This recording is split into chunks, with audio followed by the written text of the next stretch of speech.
చూపిస్తారు దాంట్లో మీ ఫోటో వస్తాయి అన్నీ వస్తాయి మీకు పంపిస్తాను. అది ఏమైందంటే అంతా సీల్ చేసేసి మొత్తం లోపల ఉన్న ఫోటో చాలా క్లియర్గా ఉంది. ఆ మనిషి ఆయన ముందర డబ్బు అదే కదా మీకు సార్ ఆ ఫోటో తీసుకొచ్చి సార్ సరే మీరు ఎవరికి నెంబర్ ఇస్తే ఆ నెంబర్ షేర్ చేసుకుంటారా మీ గ్రూప్లో? చేస్తాం సార్.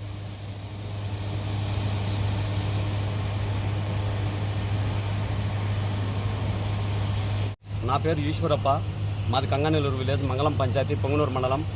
నేను 17, 18 నీరు చెట్లో వర్కులు చేస్తే అప్పుడు గవర్నమెంట్ లాస్ట్ మూమెంట్లో గవర్నమెంట్ వాడిపోయింది, ప్రభుత్వం పోయింది. పోతే వైసీపీ గవర్నమెంట్ వచ్చింది కాబట్టి మా బిల్లులంతా పెండింగ్ పెట్టారు. ప్రజెంటు 2024 తెలుగుదేశం పార్టీ రూలింగ్ వచ్చినప్పటి నుంచి ఈ ఇరిగేషన్ ఆఫీస్కి నేను తిరగడం జరుగుతుంది నా బిల్లుల కోసం.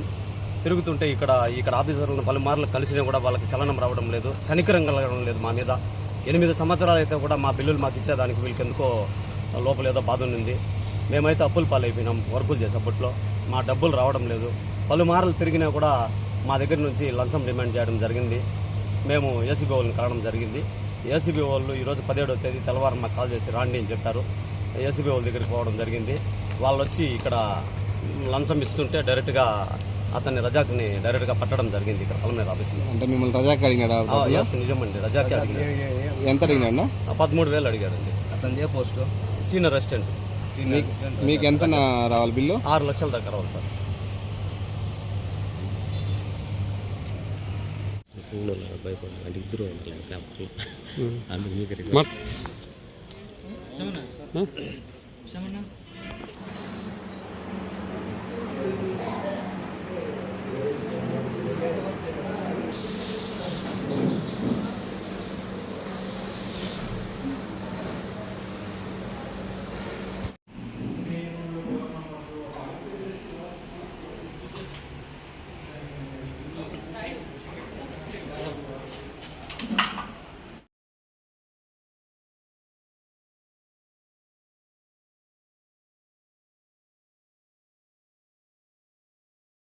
Ready sir. Okay sir.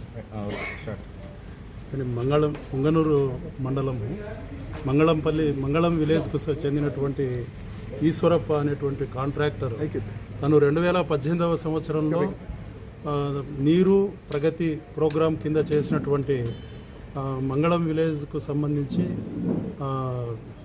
కొత్త చెరువు పాండ్కు చేసినటువంటి రెస్టరేషన్ వర్క్స్కు సంబంధించి సుమారు 5 లక్షల రూపాయల విలువైనటువంటి ఆ బిల్స్ను అప్లోడ్ చేసి శాంక్షన్ చేయించడానికి గాను ఆ అమౌంట్ను తను చేసినటువంటి వర్క్స్కు సంబంధించినటువంటి 5 లక్షల రూపాయలను అప్లోడ్ చేసి శాంక్షన్ చేయించడానికి గాను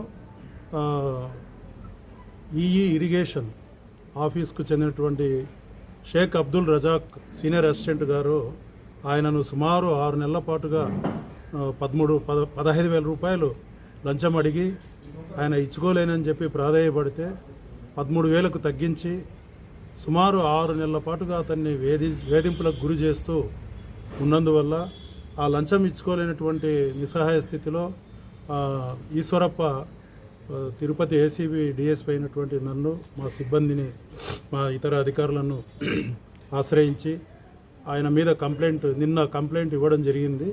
ఆయన ఇచ్చినటువంటి కంప్లైంట్ ఆధారంగా ఒక కేసు రిజిస్టర్ చేసి ఈరోజు మధ్యాహ్నం సుమారు 1:10 టైంలో ఇరిగేషన్ ఆఫీస్ ముందు భాగంలో ఆయన ఈశ్వరప్ప దగ్గర నుంచి రజాక్ గారు లంచం తీసుకుంటూ ఉండగా 13,000 రూపాయలు ఆయన్ను రెడ్ హ్యాండెడ్గా పట్టుకోవడం జరిగింది.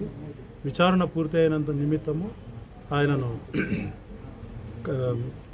నెల్లూరు ఏసీబీ కోర్టుకు రిమాండ్కు పంపించడం జరుగుతుంది.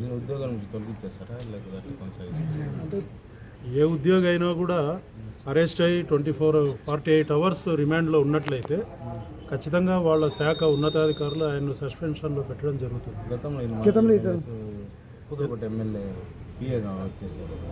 నాకు తెలియదు సార్.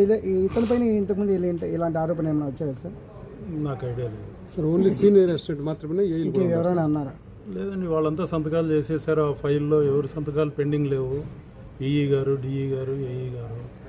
కంప్లైంట్ కూడా మాకు వాళ్ళ మీద ఎటువంటి ఫిర్యాదు చేయలేదు. డబ్బు అడిగింది ఈయనే, ఫైల్ పెండింగ్ ఉన్నది ఈయన దగ్గరే, పని చేయాల్సింది ఈయన. కాబట్టి ఆయన మీద ఒకటే కేసు పెట్టడం జరిగింది.